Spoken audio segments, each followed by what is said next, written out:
Please stand.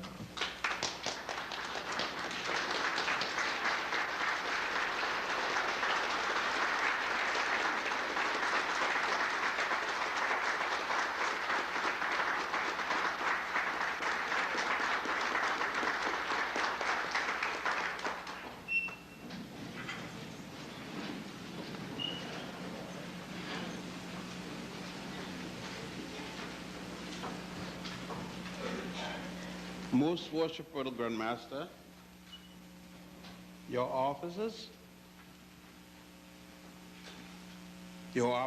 past and present, and hopefully those for the future. This evening's lecture is rather significant and give me quite a lot of pleasure as well as displeasure having to give it. Why the pleasure is very understandable. Why the displeasure may be the problem.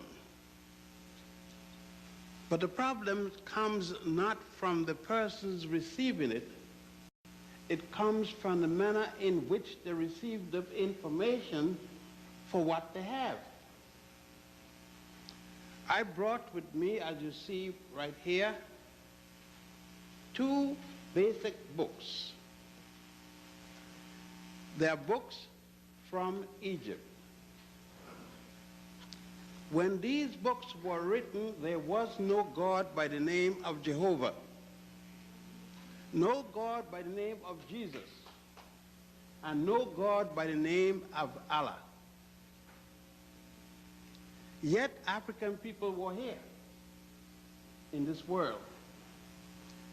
And I'm going to speak on data going back before Adam and Eve.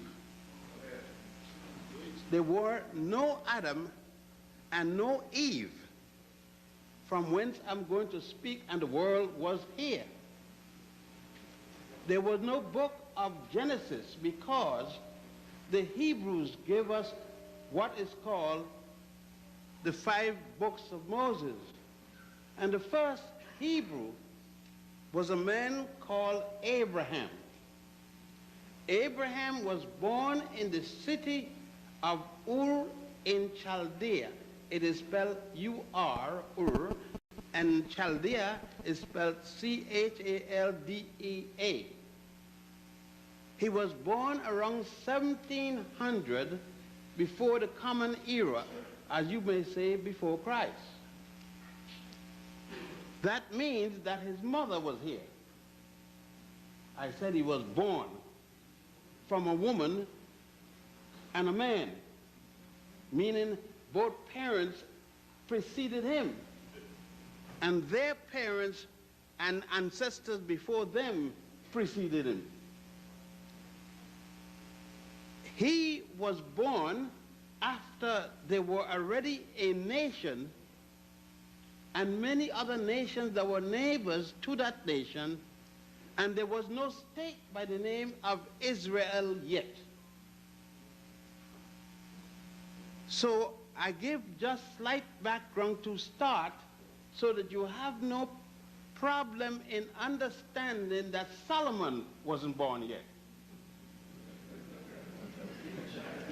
It would be, Abraham was born, according to them, around the 14th dynasty. That's us, the African. We had dynasties all along the Nile. I don't know of an Asian dynasty nor the European dynasty, but I can assure you there were African dynasties.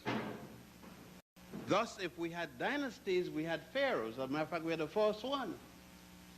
And we had them until the Asians came, while we were in our 14th dynasty, the first group of Asians to come to conquer any part in the continent we call today Africa. We had dynasties. In and around the first dynasty, we were still without an organization we today call Masonic, by whatever reason or meaning. And in the third dynasty, however, we started an organization to continue the building of structures in Egypt. And may I remind you that Egypt is the last nation built along the Nile, not the first, as some of us speak. The first nation built along the Nile started in Central East Africa. Today we call it Uganda. It was part of the Bokonga Kingdom. And I'm going back rather far because I'm going before the first dynasty, meaning I'm going before 4,100 years before the Christian era. Solomon, on the other hand, doesn't come in before 1000 BC, and that would be around the time when Greece came into existence. That means the first European nation. I hope you will take note of that fact. The first European nation in history is Greece and Rome. That is providing you want to accept that a wolf named Remus raised two people, and those people created a state. I mean, if all those kind of things we accept in the Harvard and places like that, and it's okay. But when I speak anything serious, it's difficult because they come from Africa. Now, these positions I'm laying down so that we have no difficulty when I start to deal more directly in what we call the Masonic literature. It would seem to me that the history states that the first literary person in all of Europe, the first one to have written anything for publication so that others can read it, would be a Greek. And that Greek would write two pieces of literature, the Iliad and the Odyssey. The first two books written any place in Europe. And the nation was called Greece, and the author was Homer.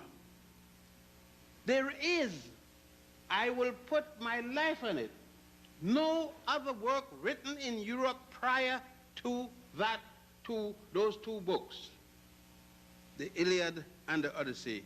And Homer said in the Odyssey, even the gods that Greece adopted came from Ethiopia. And there's no Ethiopia anyway in the continent of Europe. No Asia. There's one in Africa, East Africa to be exact. I know I was born there.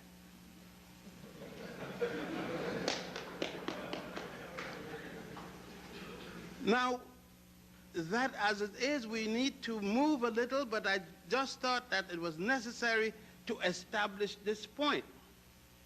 So we got two most important things in what I'm going to speak about tonight. I am not speaking tonight when I mention the name Solomon and the Masonic lodges or anything dealing with Masons, dealing with Asia or Africa or vice versa. I am dealing with Solomon as spoken about by England, not by Asia or by Africa. Let me make it clearer. A part of an island related to Europe, otherwise in ancient time called Anglo-land, which is today called England, with a combination of Ireland and Scotland.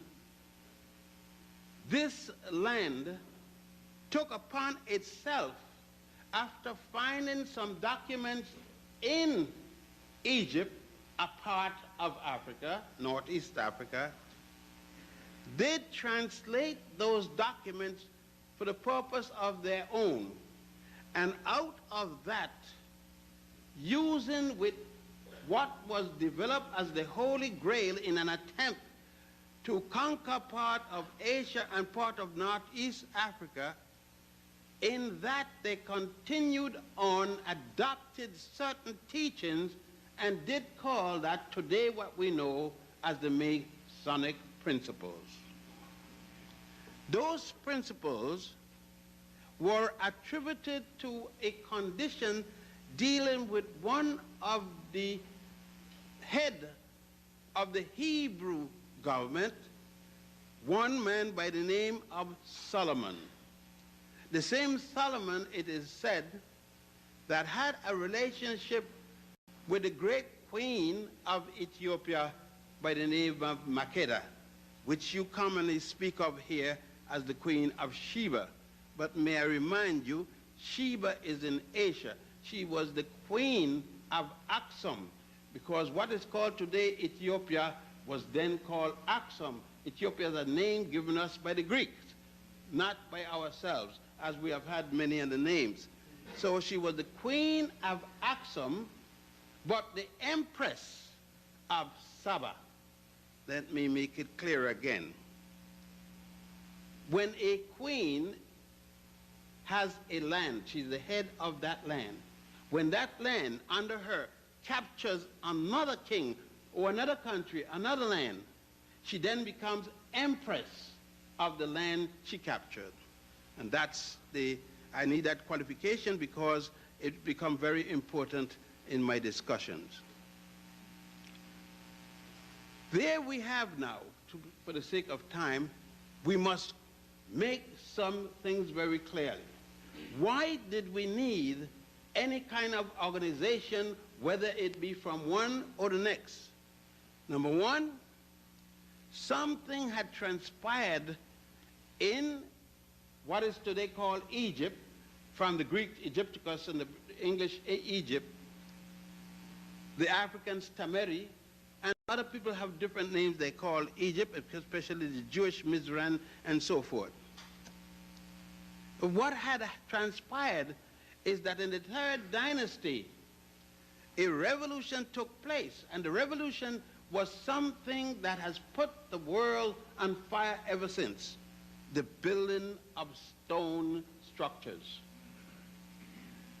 In the third dynasty, under the pharaoh Djoser, D-J-O-S-E-R, otherwise called Sir, S-E-R, which the Greeks could not pronounce, and they called Djoser, D-Z-O-R. A man, this man, a multi-genius, a man of many, many talents, by the name of Imhotep.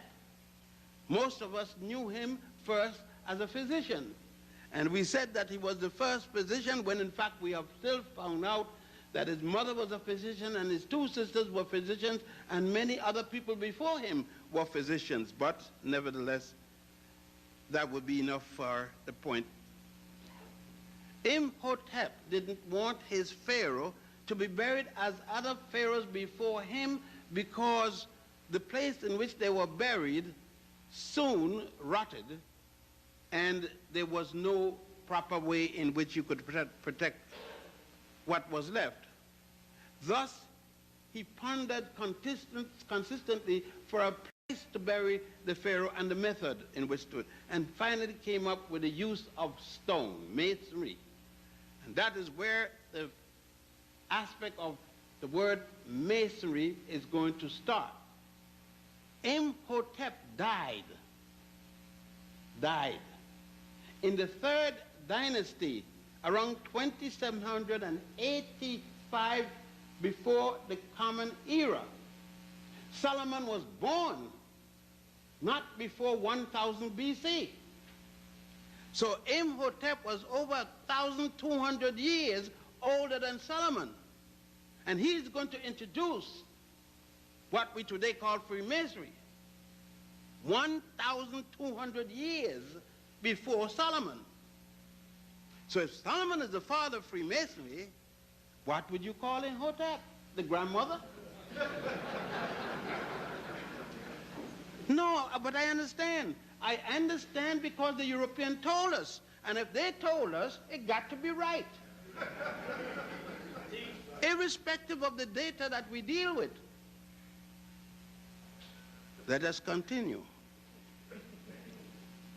So Imhotep designed a pyramid, but he did not start out to design the pyramid, but to design a bench, a box, a mastaba.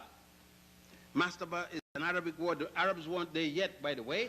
I'm just using the term that is used. The Arabs are going to come way, way later. There's no Arabs in the world yet. The word don't exist. Imhotep continued and built one mastaba, two mastaba, and three, seven of them, one each smaller than the other. It looks like a wedding cake.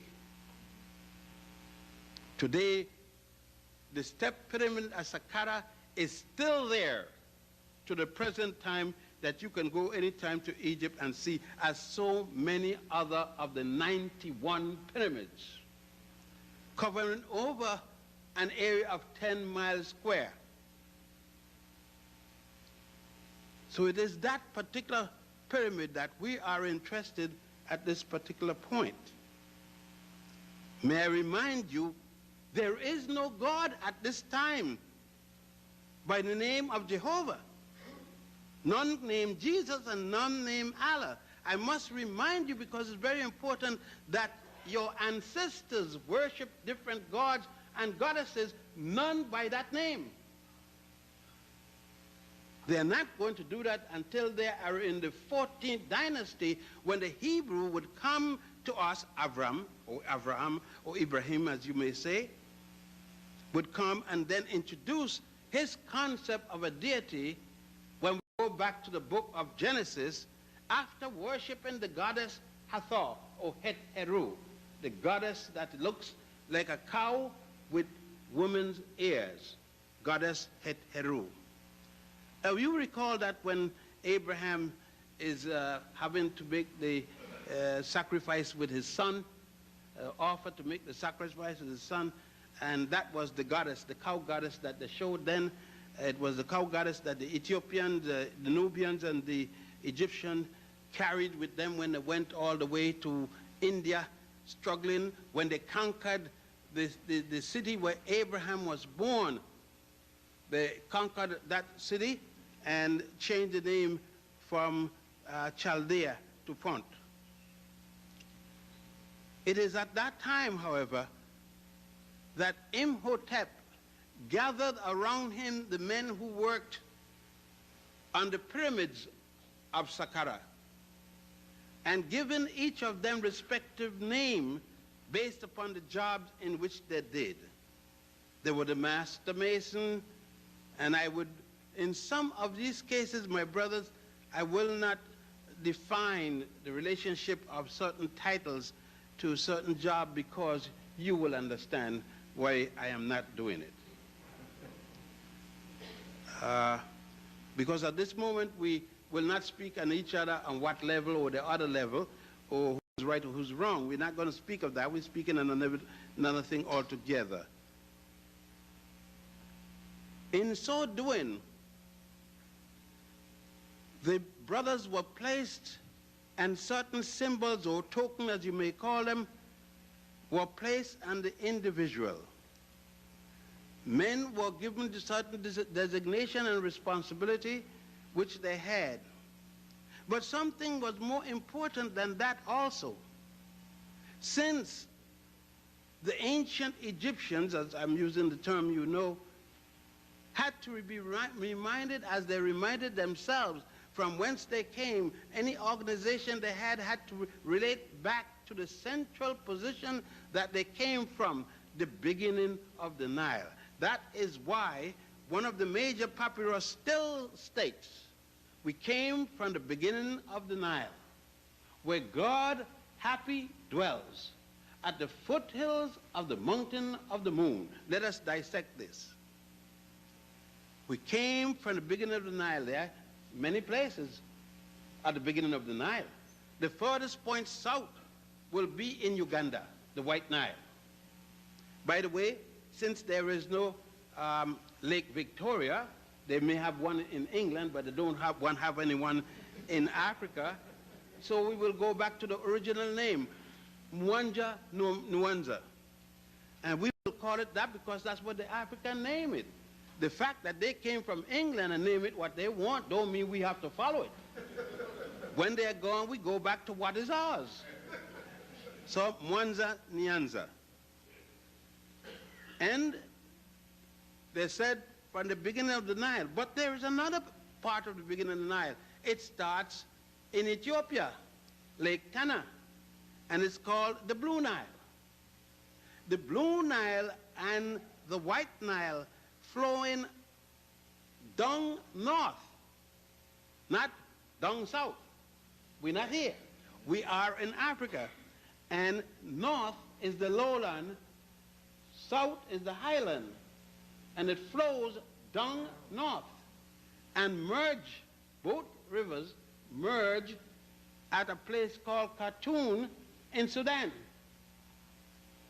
A third body of water out of the Ethiopian highland, called the Atbara River, flows down north and merges with the two bodies of water that had merged already and formed just the plain Nile, which continues north into ancient Nubia, from there into ancient Egypt, through Egypt, and empties in the Great Sea, now called the Mediterranean. So in his description of where he came from, Ethiopians, Egyptians, Nubians, and others, he made that very clear. But in making that clear, in all of the stations they made, and speaking about certain very important traditions of the trilogy, it was necessary to make those stations very clear. Thus, when some of you talk about going to take bones out of the earth at a certain place across the fence in Ethiopia, you must remember that the three men of the three names were not from Ethiopia, but had gone to Ethiopia to evade the behavior as some wrongful brothers.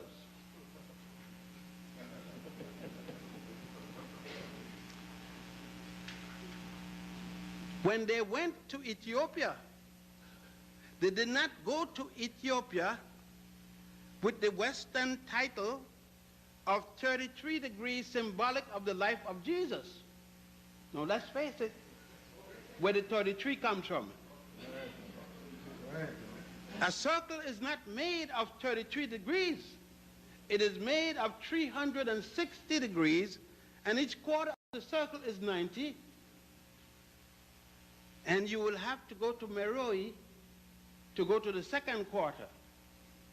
You see, at home we are not allowed to put an electric cord in the socket and then walk on the produce of that electric cord. We have to go to Meroe, a place called Meroe. And heaven knows it's hell to get to Meroe, because you're going there in a British Jeep, and there's no road. When you drive back 5 minutes, the track is gone, and you got to know I have to carry somebody who knows just where to go. Otherwise, you could be there driving around for a few days, or maybe forever. And you then go and you walk on the hot grass. And I'm saying hot grass to make you feel good, but there's no grass there. You're going to walk in the hot sun. And when you have walked enough, I've got elder men in here, when you've walked enough and are almost exhausted, then somebody sees one of the 44 pyramids in Sudan. Nobody tells us there's Sudan, right? When last did you hear there are pyramids in Sudan? Take my words, there are. I've been there a number of times, and I've needed the podiatrist when I return. But there is that hot sand in which you walk. There was no Solomon when they built the first pyramid. There was no Abraham, the first of the Hebrews. And I'm not saying that for joke. I was born in the Hebrew religion, and I let it go. Because you cannot tell me lies and expect me to continue to lie because I'm a member of the group. It is incumbent upon me to change the lie, if it's possible, or get rid of it completely. Because the integrity of the African person is that of the deity. I said before that it's going to be difficult to give this lecture. It is difficult because I am speaking to a house of my people. And I understand the significance of the words I used. So I need to document a little further. I am quite respectful of the men, the honorable men, the man whose body and soul went on, his car and his back went on to the next world, who laid down his life for me and others like me, when he took upon himself a rights passed on from the British Crown to him who had come from Barbados to Philadelphia, and then dealt with others, included Washington, who I have no respect for. You see, when a man exchanged any member of my family for molasses, for their being slaves, how can I respect them? You don't know if a European having respect for Hitler. Now, how should I have respect for a man that treat me like Hitler treat people? Unless you don't have any respect for me yourself. So I don't have any respect, but I'm talking about a man that you pay honor, most reverent honor, in this institution. I'm speaking as this brother in context for what he meant for me and others. I have read carefully his background both in war and outside of war, and his relationship in the United States of America, or what turned out to be the United States of America. Thus, I understand that man. I understand that he was trying to do the best. It put me in the mind of when the brother from the Virgin Islands came here, Dr.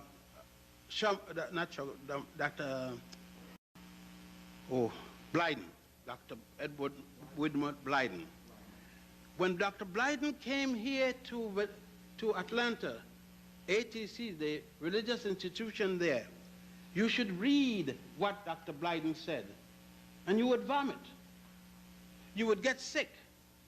But you have to remember that Dr. Blyden had just come here from the United States, what was the Danish Virgin Islands, which later became the United States Virgin Islands, and he was repeating what he had been taught without any other experience. You read the same Dr. Blyden's work a number of years later when he had stopped being the president of the College of Liberia, and you see two different people completely.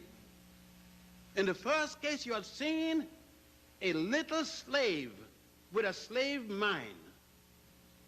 In the second case, you are seeing the slave who had dropped his slavishness, become an African man, and spoke as an African man.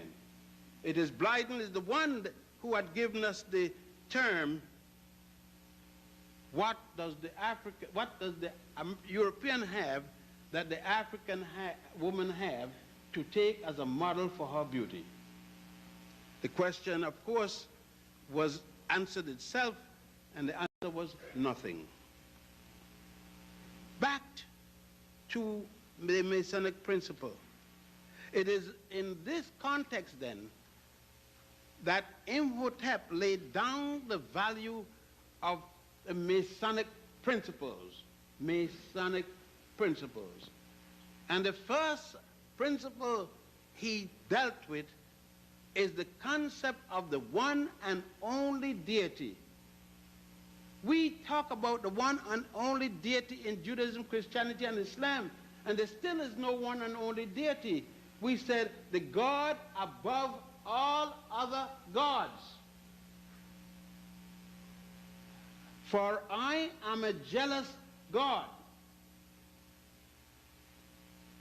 Akhenaten said, there is only one God, and his name is Aten.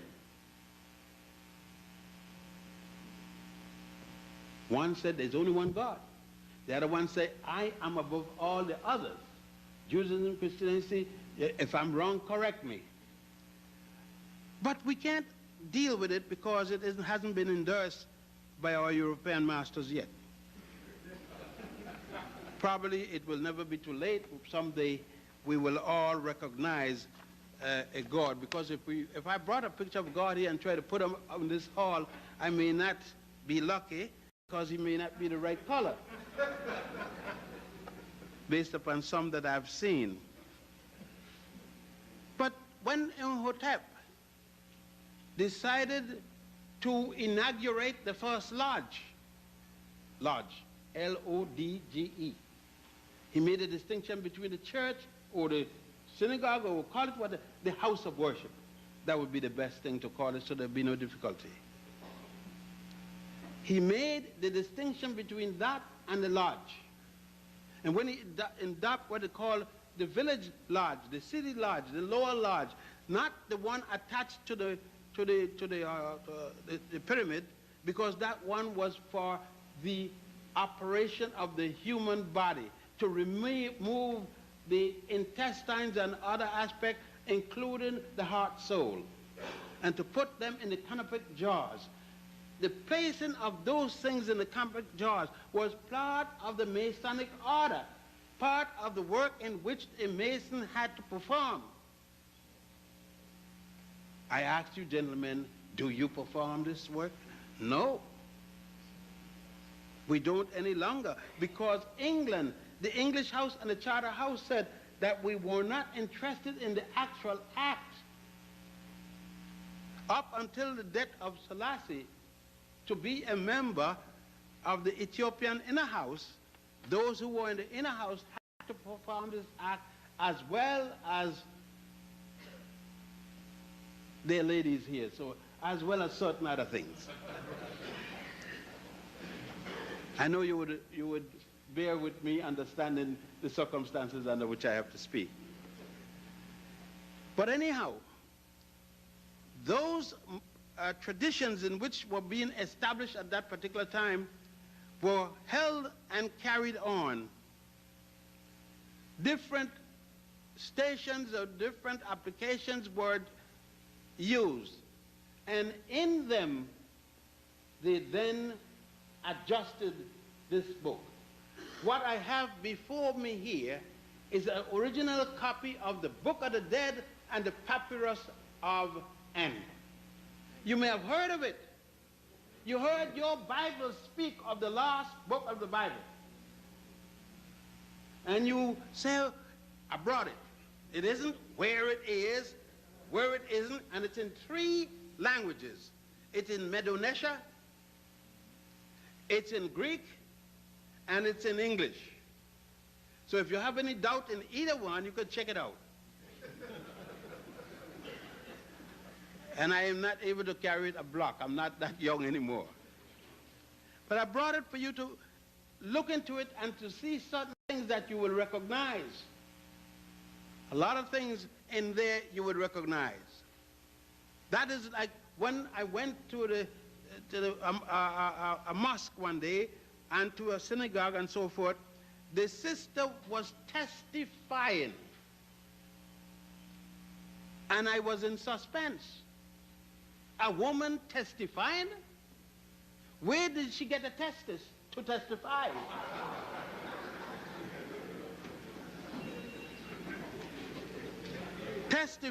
To testify was the duty of a man, that should he tell not the truth, he would be demanded.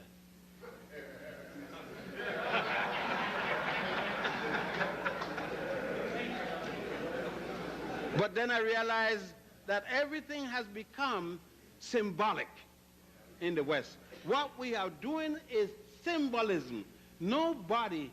Anybody knows. People aren't even afraid anymore to come to you on the end of a what, or come drawn, or anything like that. Because they already know nobody's going to be hurt. They will go and lay in the coffin next to you, because, as a matter of fact, nobody goes in the coffin with anybody these days. And it is said, it's read, but it's never carried out. Everything is symbolic. We have nothing, thank you, sir, that we use in realism. The words then, why is it that Solomon has been given the dubious responsibility of carrying this on his head 1,000 and odd years later, when this were already in its full strength? Because around Solomon, they could build, the most logical person for them to have carried the torch over and transfer it to Israel. But if you read the Ethiopian account of Makeda, the queen of Sheba, visit to Solomon, then you would understand that it could not have been, since in fact she went to Israel when Ethiopia was the strongest nation in the world.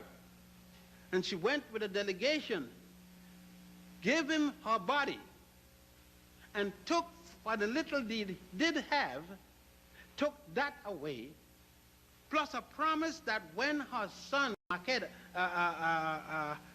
came older, Makeda's son come older, Abner Hakim the first, which you call Melanik the first, his name is Abner Hakim, that he will return to Israel, receive the ring, the golden ring, and return back to Ethiopia, and then he would return with the golden whatever.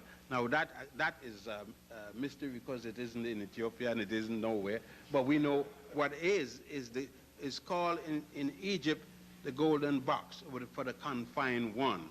See, when we take religion and use religion as an aggressor one to the other, we are bound to get the cut off, because then we don't speak to each other, we don't share with each other, and therefore information breaks off and we could pass anything. And that is what has happened to us during this period of time. So the Queen of Sheba returning with Yakba, when Yakba brought back the brothers with him, well, now they call us Falasha, but we call ourselves Beta Israel. When they brought back the fellows with them, and the Ethiopian chronicles of the kings, the Kebra Negats, when the Kebra Negats was adjusted to suit of recent time, then you could see what all that all stood for. From then on, it was necessary to use the European system of passing identification by paper, by templates, by different things to say what one is. From then, it was necessary to remove the heavy requirement from 7 degrees before you can go out and call yourself a man at 3 degrees. You had to come in at 7. I think the 3-letter men still do that. The odd fellows still use the 7 degrees. From then, you stop burying as you were born as a baby in the crouch position. Then you were buried straight out. From then, you did not do such things as we were talking about. The pass through the window, it was not necessary to do when the brother passed away. He was not compelled to pass him through the window, and these different kind acts of things.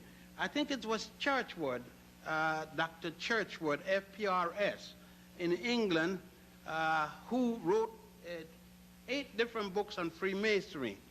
And he placed down the different kinds of things that were changed to suit this kind of work. As you know, that Churchward asked for acceptance in the lodge in Nubia and was turned down. They was told that outside of the African people, there weren't no way in which they could give him that kind of honor. Thank heavens they still maintain it.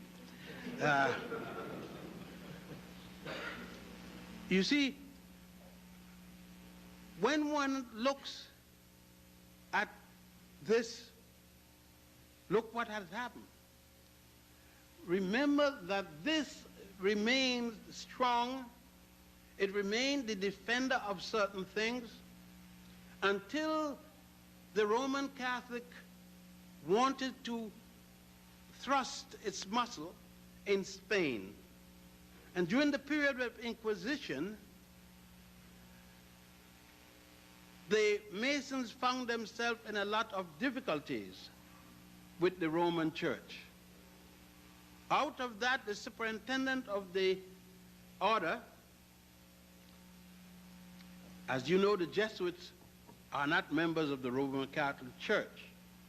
The Jesuits are members of the fighting arm that protects the church.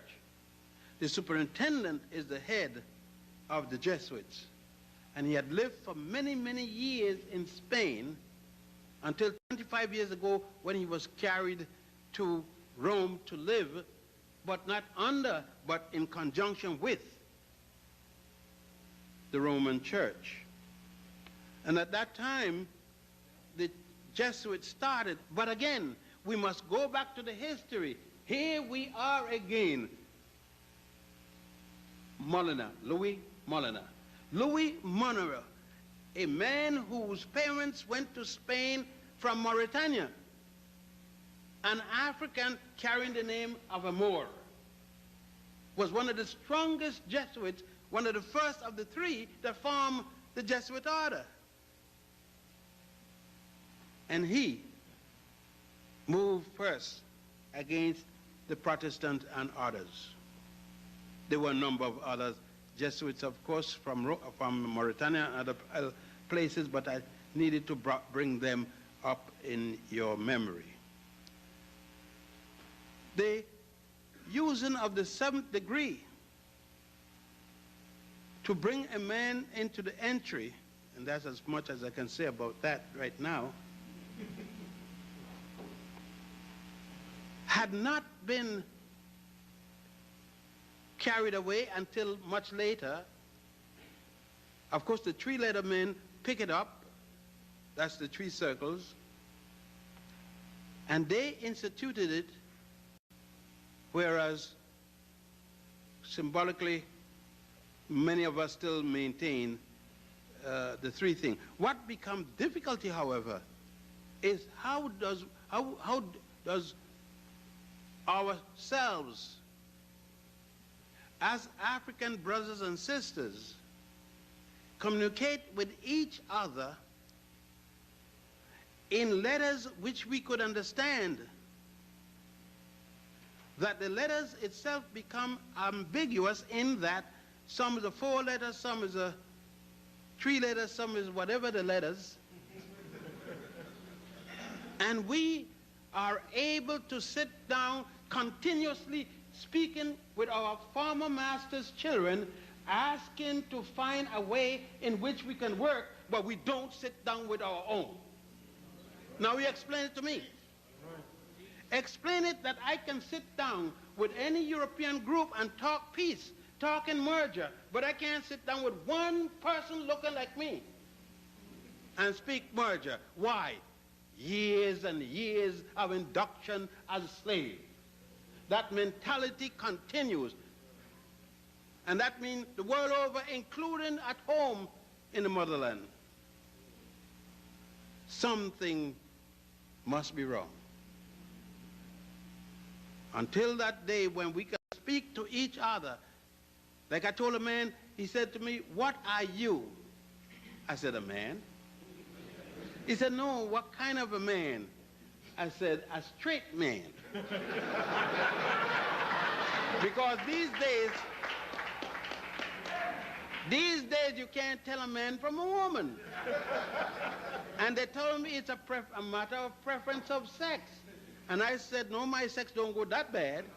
That it's a matter of, but I had to make, I said, when I'm in Barbados, I'm a Barbadian. When I'm in Jamaica, I'm a Jamaican. When I'm in Virginia, I'm a Virginian. When I'm in Ghana, I'm a Ghanaian. In other words, wherever there's a black person and I'm dealing with him, I am of that black person wherever he is. That's what I am at the particular moment. I am like the people I am among my people. And if we can ever think of ourselves in that terms, then we will have no problem understanding that we need to go back. If we're going to call ourselves any such name, and you could examine it when after the lecture and the question and answer period, and you will see things that will, unfortunately, they have, it's all numbered, the books, and they have no more, and they said they're never going to reprint it.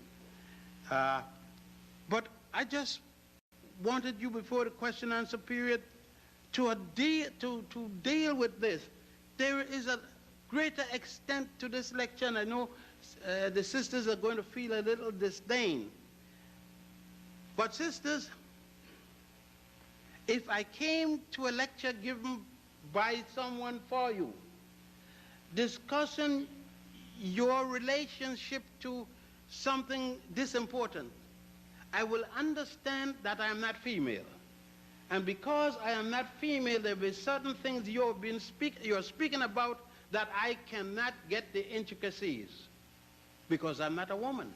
And I don't feel let down at all. Believe you me, just as you got a door on your bathroom, and you say, I can come in at certain times and I can't come in the other time, and I'm your husband. Just so I got the same door on my bathroom, and I'm your husband, and you can't come in.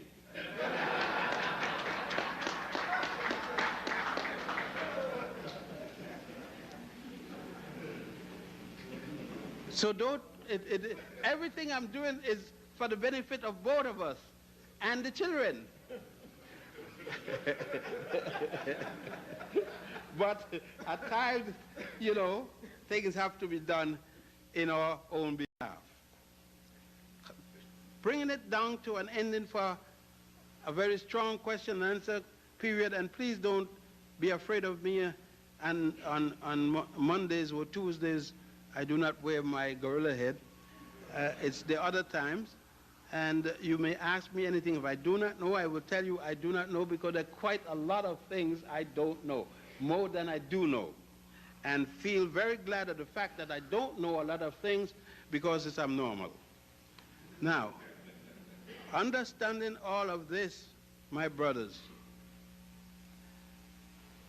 I am looking for the day when we can come together, regardless of where we are, over the world. And we will not have a mass organization, whether it carries 3 letters, 4 letters, or 10 letters. We would have, I hope, a quality organization. We will go back as our ancestors did, where we met and discuss all of the disciplines of the world. There would be lectures in engineering, science, mathematics, the 7 liberal arts, and so forth, musicology, and so forth. We will have all that again. The Masons would be a place where we can send our youngsters to learn science and engineering and so forth and so forth. Again, it will rejuvenate us to make us back in the men that we were in the past. And of course, we will use it for passing and crossing the ways. We will send our daughters, and we will certainly work very close with our sisters, not as extension of ourselves. Our sisters are entity unto themselves, but conjointly they are us and we them. And together we can create that which we had once more. My brothers and my sisters, I know I have taken quite a lot of time with you, and while I was speaking, I had to do a lot of thinking in the things I could say and the things I can't say. But I am sure that you have heard my speech, and in between some of the words you notice that a lot of the things could not come the way they're supposed to. And so I held that for another time, when we can meet head to head. I hold it from another time when we can get chest to chest, ear to mouth to ear, and foot to foot.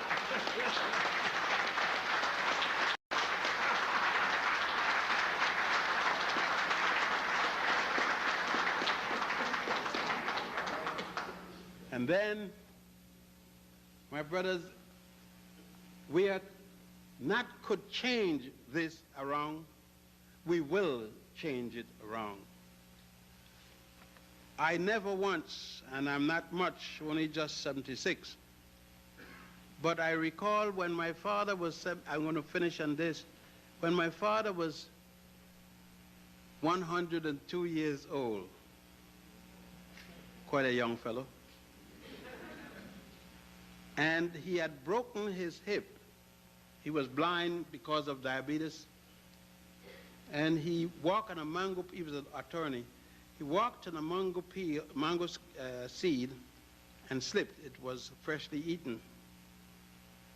And he knew, because my daughter, this particular daughter, my oldest girl, was a physician, and he had known that if you break your hip at that age, can't move around, pneumonia is going to set in, and within a week or two, you'll be gone.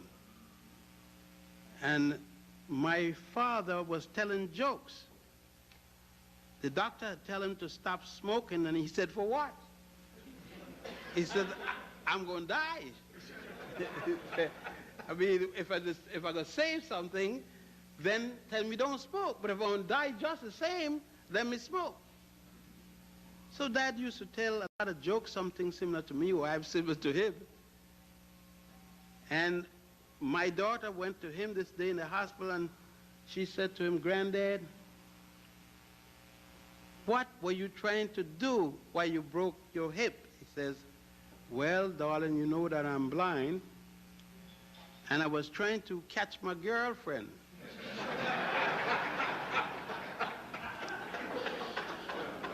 And so my daughter said, "But Granddad, what you were going to do?" He said to her, "You are my grandchild, right?" He said, "Yeah." "And my son is your father, right? Now how you think you got here?"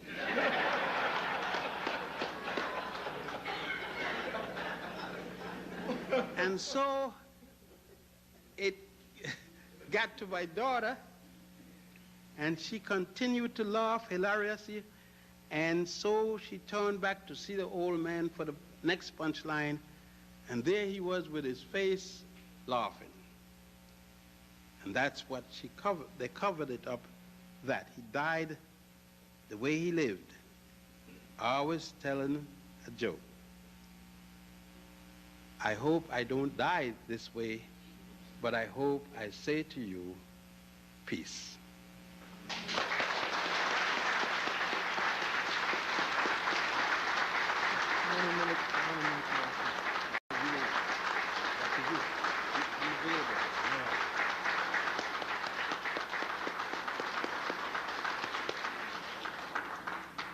As we affectionately refer to him, that's our Dr. Ben.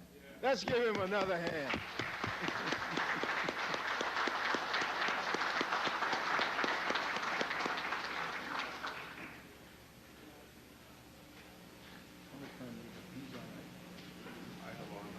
Okay.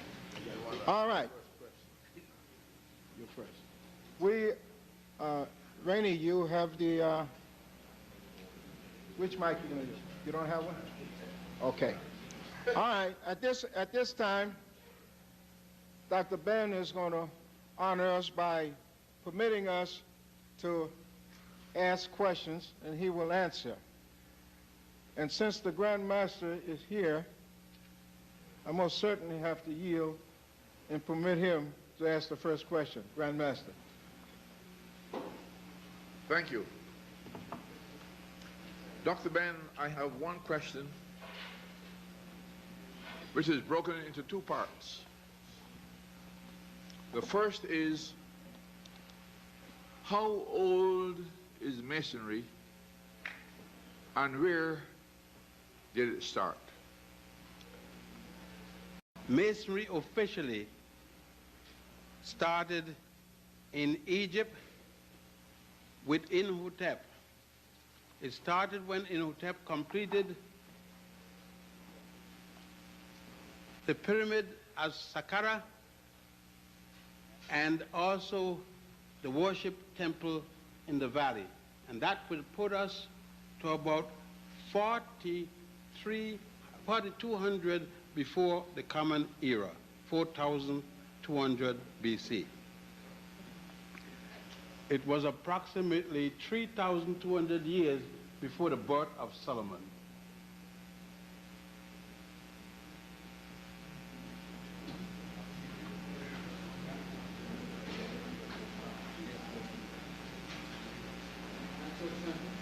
Yes, sir.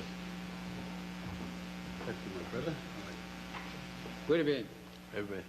My name is Abdul Mangara. I'm from West Africa, Gambia. My name is Abdul Mangara from Gambia, West Africa. I'm griot. My family have 9,999 different family history. But I'm going to tell one thing here today. All my sisters with my brothers. This man is river. Everybody, if you want to know yourself, close to him, you get lonely for him. Please. When he said, if you not get together, I'm not going to get the lonely. What is this man, anyone in the United States, they don't know who's that. Africa today, we not have more person like him. I have how many degrees, but my lonely is blood. That time they don't know right. Anything they lonely for you, you're going to keep in your memory. He learned the book. Is there somebody here? Please, please, anyone close to him will get something for him. Thank you.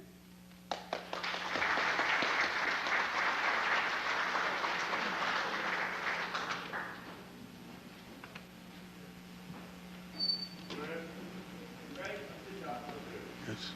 Was the school and fees being ran by Masons or for Masons? I didn't hear it. My question to you is in regard to the Book of the Dead and how, is there any text that we can use now in following what our ancestors had laid out as a blueprint for us to follow today? And do you suggest Budge as a good Translator? translation of that text? Yes, I think that Sir Edward Wallace Budge is the best translator in the English language that we would have in any of these ancient works. As you know, he was the director of the university of the museum in London until his death. So that I suggest that, but you will notice in a section in the Book of the Dead called Osirian Drama, that in that section they have 42 basic laws. And the 42 basic laws became the foundation of what is today called the 10 Commandments. Every one of the 10 Commandments you can find in the 42 admonitions to Goddess Ma'at. Plus the other 32 became the foundation upon which the ordinances are laid down. So that's the total 32. But nobody told us in school, whether it be in the church or whether it be in the day-to-day school, that the 10 Commandments has nothing at all to do with the Jews. That they copied it. The Christians copied it. The Muslims copied it and then gave us warm over porridge, and we were going on all the time begging that we had something new. But go right there when it's over and you see the 10 Commandments plus the 32 other works which you thought had come from the Jews. Dr. Jochannan, I have a question. You had mentioned that Abraham was the first Hebrew. Yes, sir. Could you give us or elaborate on the word Jew? You never used the word Jew. No, well, I use that colloquially. Abraham was the first Hebrew. He was born from Terah. Terah was his father, And they didn't elaborate on his mother, and therefore he became a Hebrew while he was allegedly, and I always say, you see, when we're talking about Judaism in particular and many religions, and you're talking about the beginning of it, you get into mythology and allegory. Most of what is written there is not to believe word for word literally. It's allegorical, because when you're talking about Adam and Eve, I don't think you're going there to believe that Adam was a man, Eve was a woman, and therefore this. You know, you got to take that with a grain of salt, because who's going to prove it? Who's been there? You're talking about belief as against reality, and they're expecting you to, the writers, there's nobody to prove this. Your belief against mine, against the next person's belief. Now, using that, Judaism, or Yehuda, Y-E-H-U-D-A, is one of the tribes of the Hebrews. The English word for Yehuda is Judah. The colloquial expression for Judah is Jew. And that's how we get it. So the word Jew is one of the tribes of the Hebrew people. Yes, sir. It's been, I guess, 30 years. I'm from Bright Oak, White Man. And you used to come up and see us. Yes, sir. And I was wondering if I could get the information to have you come back up, where we can get in touch with you, and have you come back. But I consider myself a little more fortunate than most individuals here, because we've had many conferences at that. And this is 1996. I'm going with this for 30 years. I miss you. I was really so if I could get your address and your... Sure. Son, I'll be glad to. Just ask me. I'll give you a card. Thank you for coming. Yes, sir. What is the correlation between the symbol of Luxor and Freemasonry as we see it today? By Luxor is the current name for what was originally called Waset. W-A-apostrophe-S-E-T, Waset. After Waset, when the Greeks came and eventually the students come and invaded the Egyptians in 332, the year 332, which was the 31st dynasty, and they came all the way down to what was Waset. Waset was being used up to until those time as it was the capital of the country, and it was equally the head of the Grand Lodge. And may I remind you that by 332, Waset was very old, to the point that it had been conquered by the Greeks. But in the days when it was, for instance, it was the capital of Akhenaten before he changed it and went to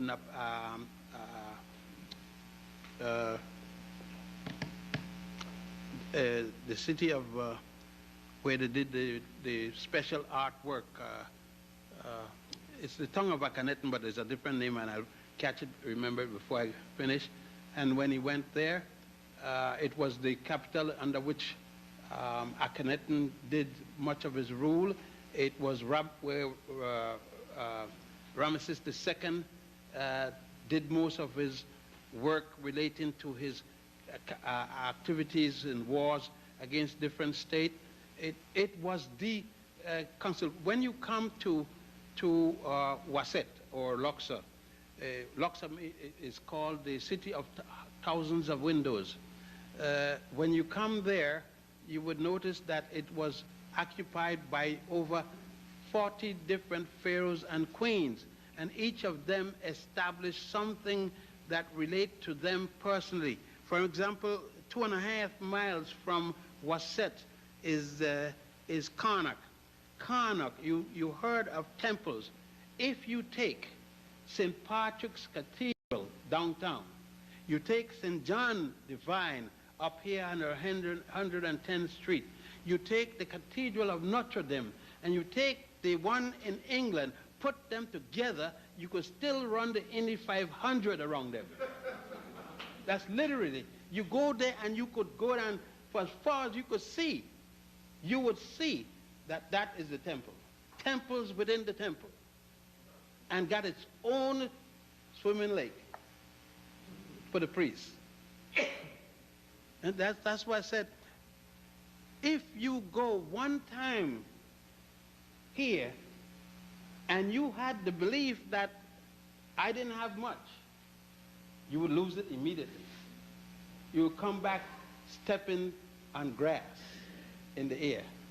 I said, you will swell with pride in yourself. You would go and look at the Colosseum.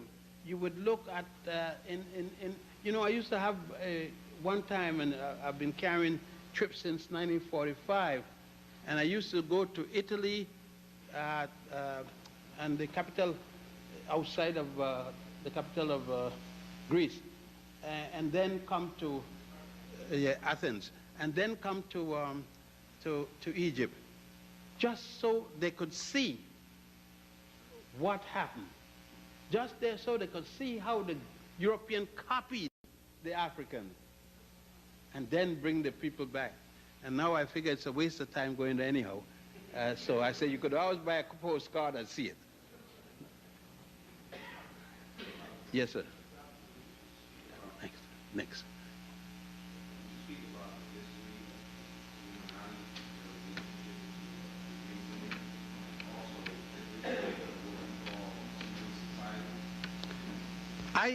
I have not made myself equipped enough to be a professor on the attitude of the or activities of the Illuminati, and I don't know them that well.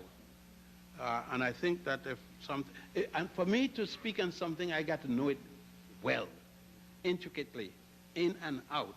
So I feel very incompetent to deal with the Illuminati as against Freemasonry. I never give it the type of attention that it should have had. Yourself and then the next. Up there and then down here. Could you elaborate a little bit on Ramses II and the building of the Nile and his part of the question? Jesus also with the Masonry? Well, I don't know of Jesus with Masonry. I take the last point first. Of course, they have imposed that because of the 30.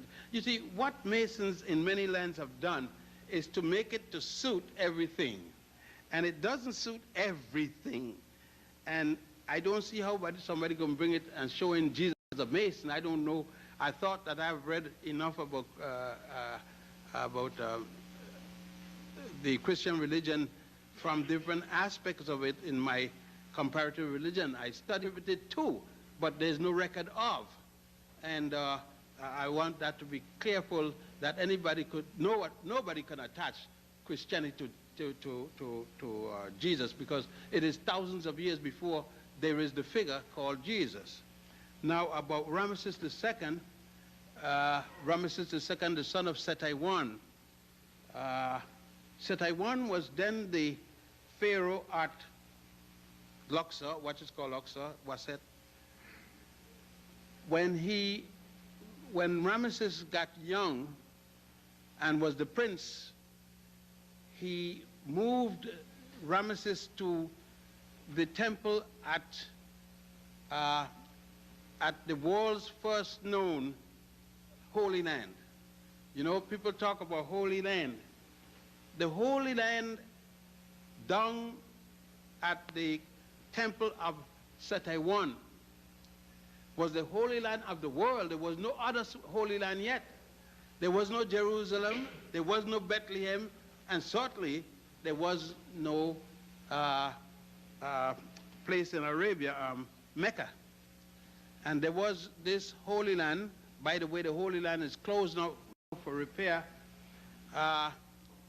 And it was there that Ramesses was introduced to his family tree, so to speak, the listing of the names by Seti I, his father.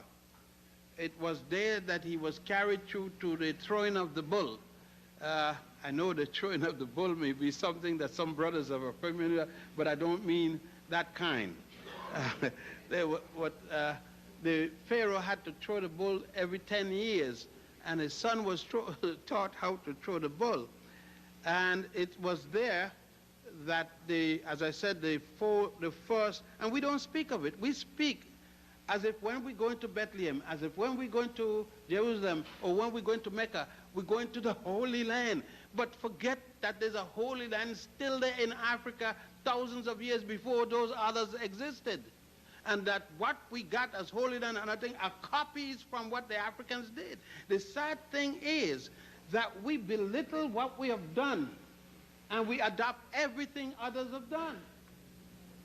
And that is the sad part, is that we forget what we have done for the benefit of what others have told us. The gentleman. Just for the sake of all of us, could you explain about the genius of the pyramids, the builders of the pyramids, that they were just not cosmetic things, they were just put up for the burial of kings, but they had other significance? We got problems. The one that I know that the ancient Egyptians, see, I'm one of the Egyptologists who, if I am going to put a theory, I tell you it's a theory in advance. I don't have any theory of my own about the pyramids. What the ancient has done is built pyramids for the king and for the queen from the 3rd dynasty until the 12th dynasty. The first pyramid was the one at Saqqara by Imhotep. The last one was of Amenemhat III down at the Fayum. Those will give us the 91 pyramids that were built by the ancients. In Egypt, of course, there are those that were built in Sudan, 44 of them. And they were all built for one purpose, to bury the king or queen. And there is no pyramid having 2 people in them. So Hollywood could go on with the nonsense about when the Pharaoh was dead, they killed the servants and put them in there with him. That's good for Hollywood, but it isn't good for reality. Yeah. Yes. Yes, sir.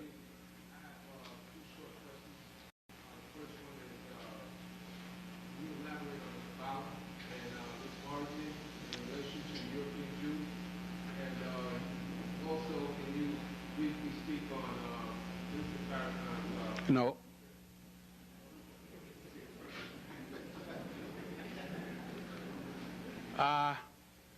The Kabbalah is the first religious document the Jews had.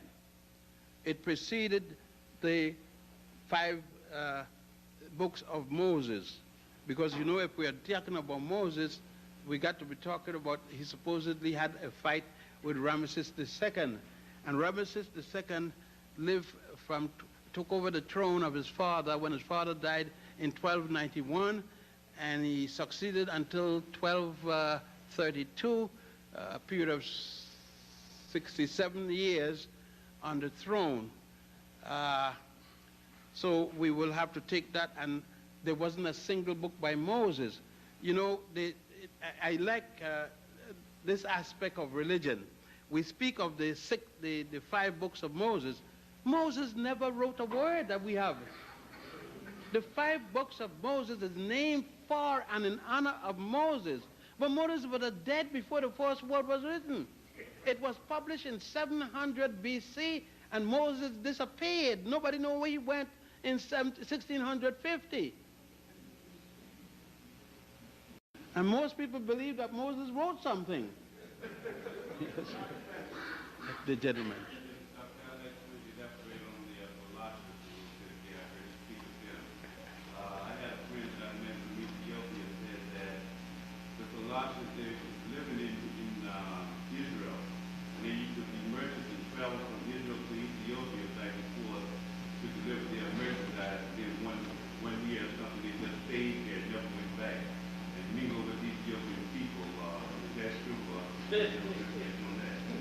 Well, I hate to disappoint you.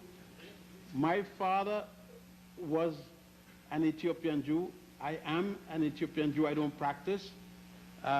Your religion is as good as mine. Whether you're Judaism, you're Jewish, Christian, Muslim, Buddhist, your religion is good as mine because I believe mine and you believe yours. None of us know if it's true. Now,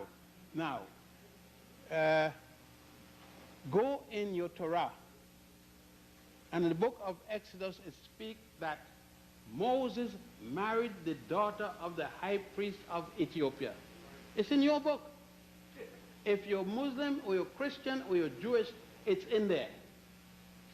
So you don't need the people to say that about the teaching about that. I don't say it's right or wrong. I say what's in the book. Now, if Moses married the daughter of the high priest of Cush of Ethiopia, they had to have other people, a high priest, then you got other priests. If you got priests, you got congregations. If you got congregations, you got people. And that's during the time of Moses. So they didn't have to be going back and forth. So they wasn't rich. I beg your pardon? They wasn't rich. And where they are the original. But look, people are all different things. They better, and by the way, no harm on you. The word, we don't call ourselves Falashas. Other Ethiopians call us Falashas. For instance, when I was a boy, they called me Chankala. You know what a Chankala is? A Chankala is an African. Because I don't look like an Amharan, I don't look like a Tigrano, I don't look like a Danakil. I look more like somebody on the border of Sudan or the border of Kenya. So then I became a Chankala. In other words, saying, you're an African. But what is he? An Now, so Palasha is the name that the Amharans, a group of Ethiopians, gave us. It means don't touch me, funny looking, foreigners. That's what we call ourselves. Better Israel. Some people call us Falasha. We don't call ourselves Falasha. Does that make you the original Jew now? No, it make me, when I used to practice, a Jew. Not original or not. Who knows about the original one? They said Abraham was the first one, and everybody sprang from him. I don't know my daddy having a contact with Abraham, and if he did, there weren't going to be no babies. You see, all of us have a bad habit of trying to be, like people said, when you got anything here in Africa, about Africa, then you see a lot of people jump up and say, my mother and people were kings and queens. None of my family were kings and queens. They're talking about their family, not mine. My family was poor old Africans doing some work someplace. They were no kings and queens. And so you got one of the poor African fellas running around here, just plain old Joe.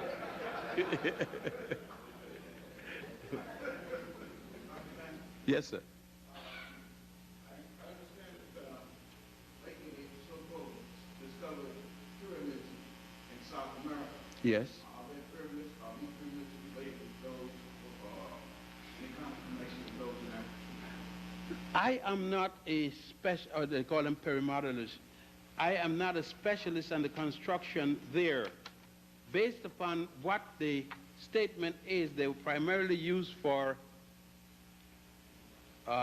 committing murder of, sacrifices and so forth. Not one of the African pyramids are used for the same purpose. I don't say that they were not African pyramids or they are not. I don't know, and I haven't done. But Dr. Ivan Van Sertima, who is a specialist in that area, Leo Weiner from the Harvard University, Dascasas, and many others who are specialists from different university background in the area, speak of them of having a connection. When Sir Haidar, when he did his experimental trip with a papyrus boat from Egypt all the way to Barbados in the Caribbean, satisfied enough information relating to this, and he said that based upon that experiment that there's enough evidence to validate that they're the same group of people.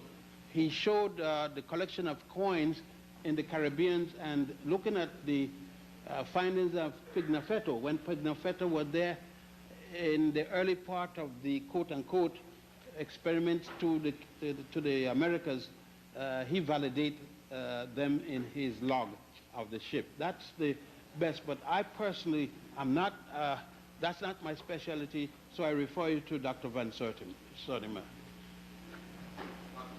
Yeah, good name, sir.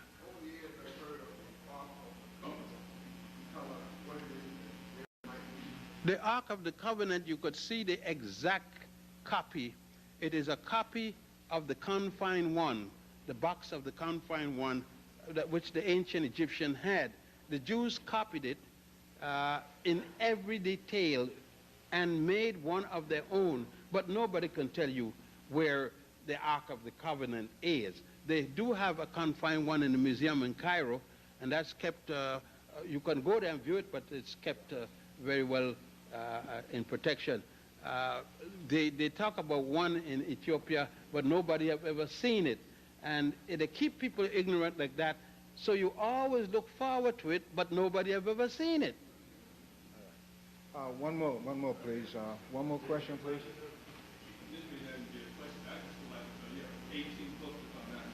I beg you? Yeah. That Yeah, three of them he has right in the back, brother, with the announcement. That information is a little passé. There are 45 published books, and there are about that same amount of unpublished books. That means manuscript material. You could go to Dr. Arthur Lewis, who's in the room with some books, and besides him, some black bookstores and the big bookstore downtown. This one that those textbooks for universities are. Anybody? Barnes and Nobles. Barnes and Nobles. You can get many of my books and so forth.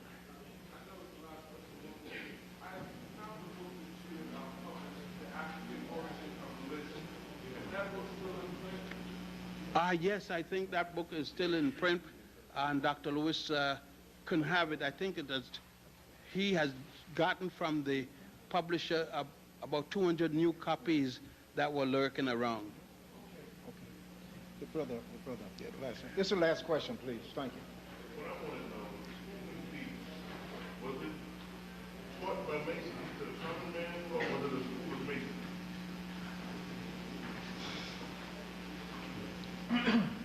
You know, Masons is a term that has been used quite frequently these days. But Masons were an unknown people in this respect.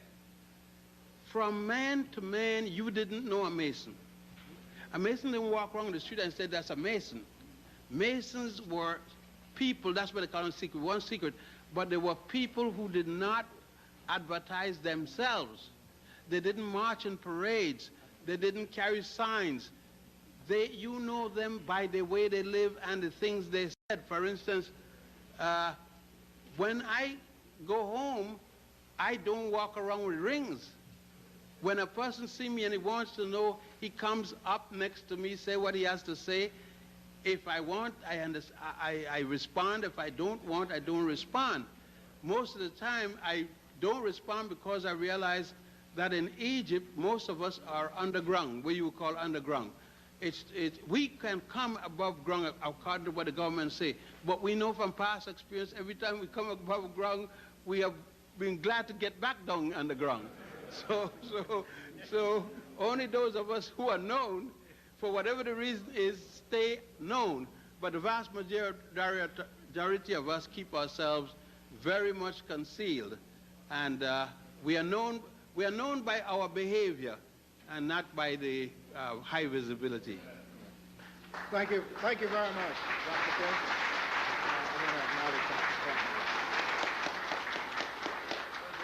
At this time, sisters and brothers, it gives us great pleasure. We have also been graced by having in our midst also Dr. John Henry Clark.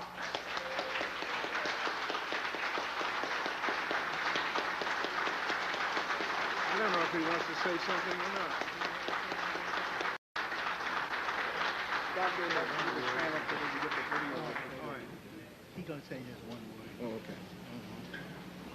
They asked me to say one word, and at 81, I'm just glad to be alive.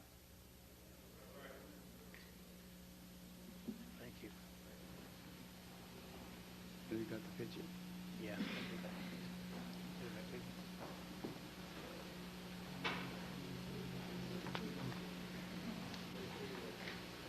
He's trying to say